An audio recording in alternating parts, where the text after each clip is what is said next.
Oke, kembali lagi bersama gue Rizal jadi Pandit. Dan kali ini gue akan bahas tentang preview ya. Preview pertandingan-pertandingan yang akan terjadi di hari ini, di weekend lah istilahnya, besok sampai Senin. Oke, kita mulai dulu dari Premier League.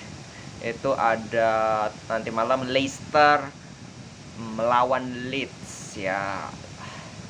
Ini pertandingan perdana Leeds tanpa seorang Marcelo Bielsa, karena Marcelo Bielsa kemarin habis dipecat mengikuti tren buruk mereka di beberapa pertandingan terakhir, dibantai habis oleh tim-tim besar. Jadi dipecat, dan kali ini pertama kalinya mereka akan lawan Leicester. Mereka akan bermain dengan tanpa Marcelo Bielsa. Kita akan lihat seperti apa Leeds. Terus Aston Villa lawan Southampton. Ini juga dua tim yang cukup alot di lini di papan tengah ya. Aston Villa ini kalau nggak salah di peringkat ke 13 ya. Cukup riskan juga ya. Southampton ada peringkat 9, jadi masih seru juga di perebutan peringkat papan tengah. Terus Burnley lawan Chelsea ya. Kalau kita lihat Chelsea, Burnley ini harusnya kalau di atas kertas bisa lah Chelsea menang. Newcastle lawan Brighton. Nah nih, Newcastle ini kan sedang dalam tren bagus nih justru kan. Mereka sekarang peringkat 14 loh. Waktu itu mereka kalau nggak salah peringkat 19-20, gua nggak tahu. Sekarang peringkat 14 loh, luar biasa. Dan kelihatan pembelian mereka di transfer musim dingin dengan pelatih baru yang seorang Eddie Howe bisa memanfaatkan itu dengan cukup baik gitu. Belum kalah dari 5 pertandingan terakhir, luar biasa Newcastle. Kita akan lihat apakah lawan Brighton ini kan cukup alot juga nih kalau gue bilang. Jadi ya kita lihat apakah bisa Newcastle melanjutkan tren positif calon tim besar satu ini. Terus Norwich Brentford ya nggak terlalu seru. Wolves Crystal Palace juga.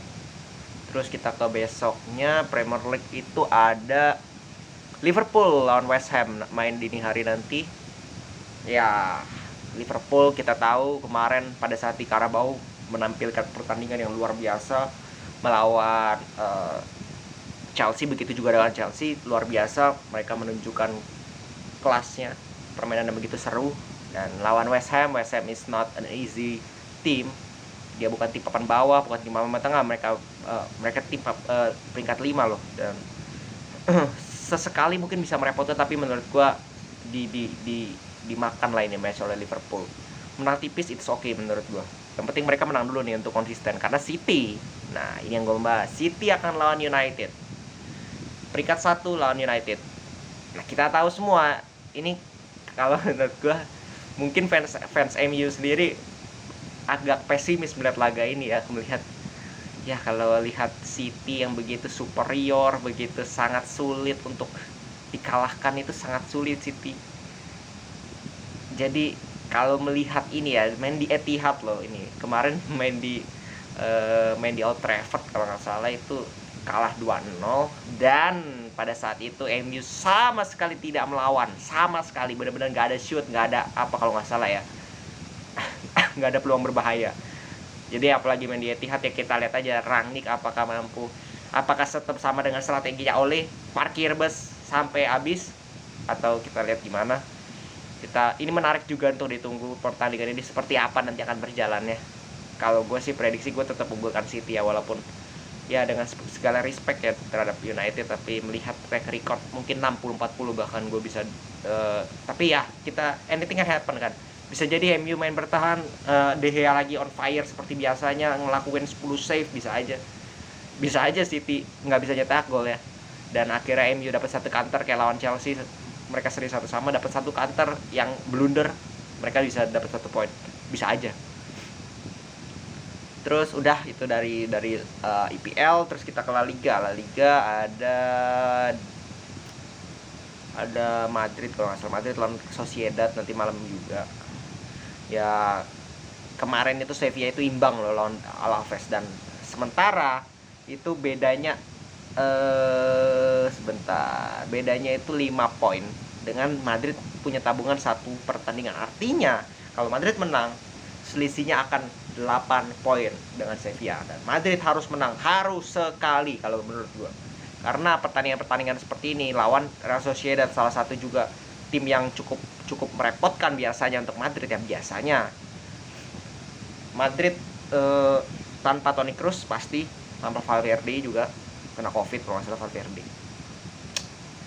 Ya praktis ya kalau kita lihat, menurut gue sih sebagai fans Madrid juga gue mengharapkan Hazard bermain nih pada pertandingan kali ini sebagai starting line up, bukan sebagai pemain cadangan lagi dan masuk menit 80 seperti biasanya.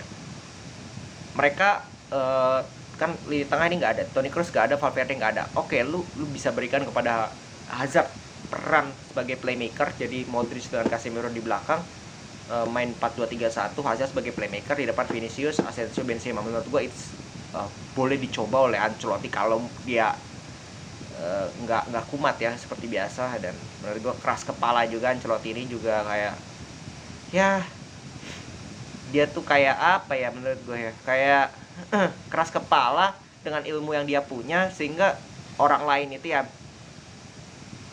pelatih senior ya seperti itu ya, keras kepala, nggak mau menerima masukan dari luar, nggak mau berubah, nggak mau berinovasi, ya old school sekali gitu.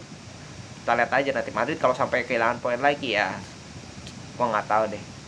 Karena Sevilla pun kan udah istilahnya ketar-ketir juga ya, nggak konsisten juga, imbang. Kalau Madrid juga sama, walaupun mereka juara nanti, menurut gua nothing, menurut gua mainnya amburadul di paruh kedua soalnya. Terus kita ke Barcelona lawan Elche. Kita tahu sendiri Barcelona sekarang sedang meroket, oke? Dengan 3 pertandingan beruntun mereka mencetak 4 gol dan meraih kemenangan di 3 pertandingan beruntun. Di tandang maupun kandang loh, ini bukan di kandang doang. Dan kali ini main di kandang Elche. Kita tahu di leg pertama Barcelona pun menang 3-2 lawan Elche. Elche ini yang nahan imbang Madrid loh, 2-1 ya kalau nggak salah di kandang Madrid. Ya Elche ini kan tim yang apa ya, ya sama sebenarnya strateginya ya, counter attack, mengandalkan parkir bus, counter attack. Kalau Barcelona bisa, karena kalau kita lihat 2-3 pertandingan terakhir ya, melawan Napoli, melawan Bilbao, melawan Valencia, mereka tidak ada yang bertahan lawan Barcelona, mereka nggak ada yang parkir bus, benar-benar keluar. Dan ketika itu terjadi, maka space itu dimanfaatkan oleh pemain-pemain Barcelona yang punya skill, bisa kerja sama 1-2. Alba, Des itu dapat ruang yang begitu bebas di kiri dan kanan, ya dibabat sama Barcelona. Jadi kalau Elche bermain seperti itu ya selesai juga. Tapi kalau Elche bisa parkir bus ya bisa jadi berbeda pertandingan ini kalau menurut gua. Terus kita kemana lagi nih? Kita ke Prancis, PSG Nice ya.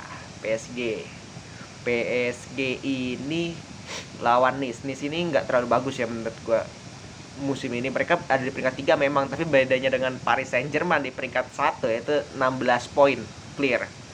Jadi PSG merem juara. Menurut gue pertandingan Liga PSG itu nggak usah dibahas lah, serius. Nggak apa ya, nggak menarik sama sekali gitu untuk dibahas, karena ya gitu-gitu aja. La Liga ada nih, Real Betis lawan Atletico. Ini pertarungan peringkat 3 kalau salah. Real Betis itu peringkat 3 kan. Peringkat 3 dengan peringkat 5. Jadi siapa yang diuntungkan dengan match ini menurut gua Barcelona, jelas. Kalau Betis bisa menang, Barcelona bisa semakin jauh meninggalkan ATM. Tapi kalau ATM menang, Barcelona bisa nyalip. Itu yang penting. Barcelona bisa nyalip ke peringkat 3.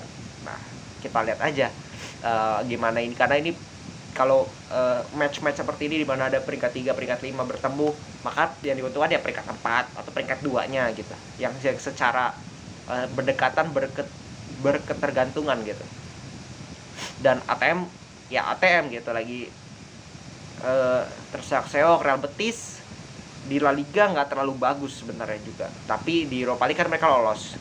Terus di Copa del Rey mereka lolos final ya kalau nggak salah ya kemarin itu. Jadi ini tim yang setiap musim memang nggak pernah mudah ya menghadapi Real Betis ini. Mau Real Madrid mau Barcelona itu nggak mudah gitu. Sering juga mereka bisa kalahin Barcelona, Madrid, bisa nahan imbang. Apalagi ATM di sini yang lagi dalam dalam fase dimana sulit sekali menilai ATM seperti musim lalu yang mereka luar biasa sebenarnya. Terus Serie A Atalanta Roma nggak terlalu. Atalanta Roma ya 50-50 menurut gue jelas. Mourinho. Juve Spezia harusnya Juve bisa menang. Harusnya kembali lagi. Juve ini kan harusnya bisa menang, tapi kadang-kadang yang harusnya itu bisa gagal kan. Bisa nggak menang. Lawan Torino seri mereka, lawan Atalanta seri, lawan Empoli menang tipis doang 2-3. Lawan Fiorentina juga menang tipis. Jadi Juve juga sedang dalam tahap yang tidak bagus, walaupun mereka tetap di peringkat 4 sementara Serie A. Tapi kalau Atalanta menang kemungkinan poinnya sama ya. Jadi belum aman juga buat Juve. Pertandingan seperti ini harus diamankan lawan Spezia yang enggak terlalu kuat notabene. Terus ada Napoli Milan. Nah, ini cukup seru nih.